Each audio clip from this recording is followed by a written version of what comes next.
Hi friends, இன்றைக்கி நம்ம சேலம் சமையலில் ஒரு டெலிஷியஸ் ஃபுட் பார்க்க போகிறோம். சிக்கன் ஊறுகாய்.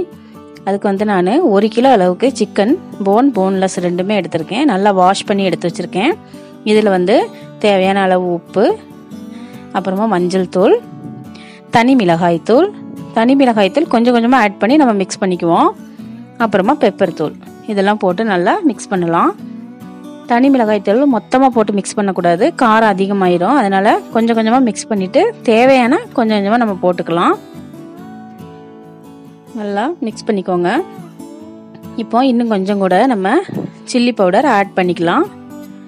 தனி மிளகாய் தூள் கொஞ்சம் ஆட் பண்ணிக்கலாம். அதான் நான் சொல்கிறேன், கொஞ்சம் கொஞ்சமாக நீங்கள் போட்டு மிக்ஸ் பண்ணிக்கோங்க. ஏன்னா நமக்கு தெரியாது காரம் எவ்வளோன்னு, அதுக்காக சொல்கிறேன். நல்லா மிக்ஸ் பண்ணிவிட்டு இது ஒரு 15-20 மினிட்ஸ் வரைக்கும் நல்லா ஊறட்டும். அப்போ தான் மசாலாலாம் அதில் நல்லா பிடிக்கும். அப்புறமா நம்ம எல்லா சிக்கனும் மூழ்கிற அளவுக்கு எண்ணெய் ஊற்றக்கூடாது. கொஞ்சமாக எண்ணெய் ஊற்றிக்கிட்டு மிதமான சூட்டில் இந்த சிக்கனை போட்டு வறுத்து எடுக்கணும்.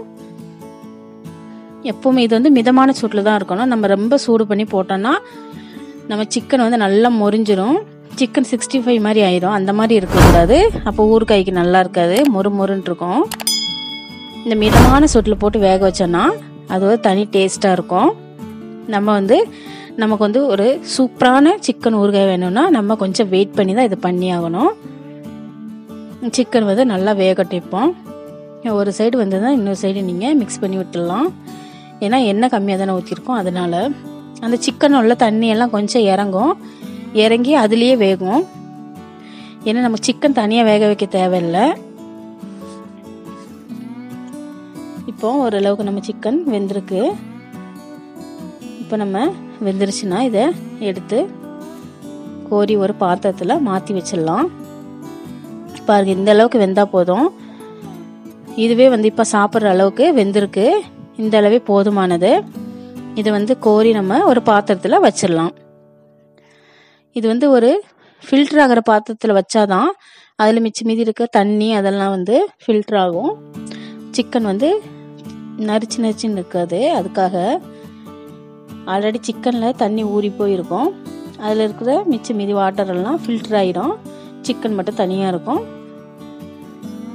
இது எல்லாத்தையும் நம்ம எடுத்து பாத்திரத்தில் மாற்றிட்டு அப்புறமா நம்ம வச்சுருக்கிற சிக்கனையும் போட்டு மிச்ச சிக்கனையும் போட்டு நம்ம இந்த மாதிரி ஃப்ரை பண்ணி எடுத்துடலாம். மிச்சம் வச்சுருக்கிற சிக்கனையும் போட்டாச்சு. இப்போவுமே தீ மிதமாக தான் இருக்கணும். நமக்கு இந்த சிக்கனை வேக வச்சு எடுக்கிறதுக்கு மட்டும் கொஞ்சம் டைம் பிடிக்கும். அதுவும் ரொம்பலாம் இல்லை, ஒரு 15-20 மினிட்ஸ் வரைக்கும் பிடிக்கும், அவ்வளோதான். இப்போ இதுக்காக நம்ம கடுகு 1 ஸ்பூன், வெந்தயம் 1 ஸ்பூன், இது ரெண்டையும் எடுத்து நல்லா பொடி பண்ணி முறுக்கி வச்சுக்கோங்க வறுத்து. இப்போ கடாய் அடுப்பில் வச்சாச்சு. நம்ம ஆன் பண்ணுறோம். இப்போ நல்லெண்ணெய் ஊற்றுறோம். எல்லாருக்கும் தெரியும் ஊறுகாய்னாலே நல்லெண்ணெய் தான். கொஞ்சம் தாராளமாக நம்ம எண்ணெய் ஊற்றிக்கலாம். இதுவுமே மிதமான சூடில் தான் இருக்கணும். லைட்டாக சூடானோடனே கொஞ்சமாக தட்டி வச்சுருக்கிற இஞ்சி ஒரு பல் அளவுக்கு, அப்புறமா ஒரு 10-12 பல் பூண்டு, அப்புறம் நறுக்கி வச்சுருக்கிற பச்சை மிளகா ஒரு 3 பச்சை மிளகா வரைக்கும். இது நல்லா பொரியட்டும். என்ன வேணும்னா மறுபடியும் நம்ம கொஞ்சம் ஆட் பண்ணிக்கலாம். இந்த மாதிரி நல்லா மிக்ஸ் பண்ணிக்கோங்க. அது நல்லா மொரிஞ்சு வர தட்டிக்கும் நம்ம வேக விடலாம். நல்லா மொரியணும். இது நல்லா மொரிஞ்சதுக்கப்புறமா இன்னும் தீ கம்மி பண்ணிடலாம். நம்ம தீ கம்மி பண்ணி வச்சிடலாம், இல்லைன்னா கரிஞ்சிரும். இது 2-3 காஞ்ச மிளகாய் என்னோட ஸ்பெஷல். நான் எல்லா ஊறுகாய்க்கும் காஞ்ச மிளகாய் போடுவேன். என்னன்னு கேட்டிங்கன்னா, காஞ்ச மிளகாய் போட்டுட்டு அது நல்லா ஊறி இருக்கும். நம்ம அப்பப்போ எடுத்து அந்த மிளகாயை நல்லா நசுக்கி விட்டு சாப்பிட்டோம்னா சாப்பாடில் பிசைஞ்சு நல்லா டேஸ்ட்டாக இருக்கும். அதனால் எப்போவுமே நான் காஞ்ச மிளகாய் ஆட் பண்ணுவேன். நீங்களும் செஞ்சு பாருங்கள், நல்லாயிருக்கும். அது டேஸ்ட்டே தனி. அதுக்காக தான். அப்புறமா நம்ம பொடி பண்ணி வச்சுருக்கிற அந்த வெந்தயம், கடுகு அதையும் ஆட் பண்ணி மிக்ஸ் பண்ணி விட்டுடலாம். இப்போ தனி மிளகாய் தூள் இது ஒரு 10 கிராம் அதுவும் ஆட் பண்ணிக்கலாம்.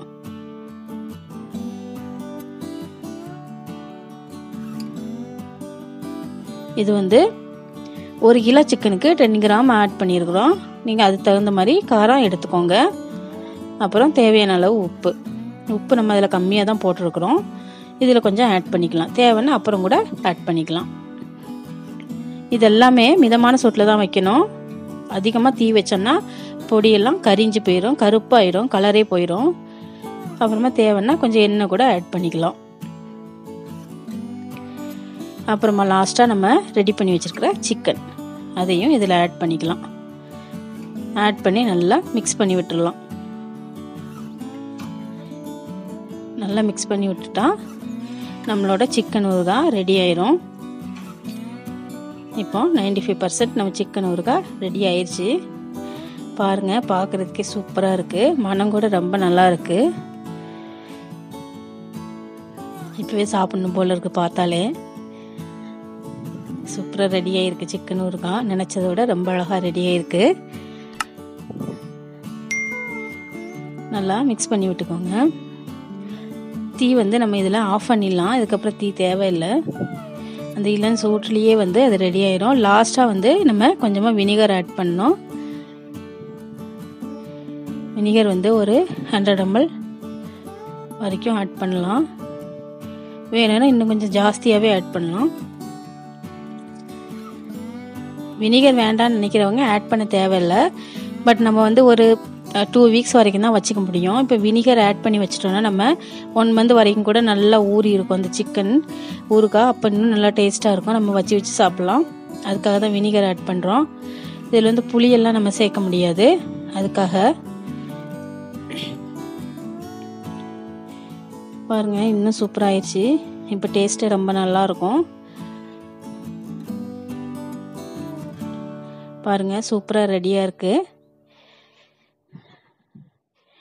இப்போ நம்ம வினிகர் ஆட் பண்ணனால கொஞ்சமாக தீ வச்சு லைட்டாக சூடு பண்ணுறோம்.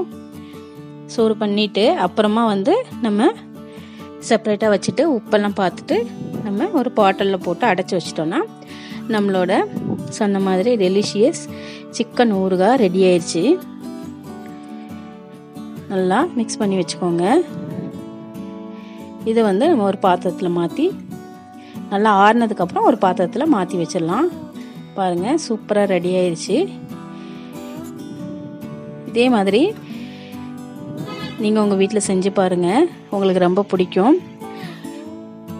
பிடிச்சிருந்துச்சுன்னா மறக்காமல் சேலம் சமையலுக்கு சப்ஸ்கிரைப் பண்ணுங்கள். சிக்கன் ஊறுகாய் பற்றி கமெண்ட் பண்ணுங்கள். இதே மாதிரி அடுத்த வீடியோவில் உங்களுக்கு ஒரு சிக்கனை வச்சு டிஃப்ரெண்ட்டான ஒரு டிஷ்ஷு போட போகிறேன். அதுக்காக நம்ம சேலம் சமையல் நீங்கள் சப்ஸ்கிரைப் பண்ணுங்கள். வீடியோவை கண்டினியூவாக பாருங்கள். தேங்க்யூ.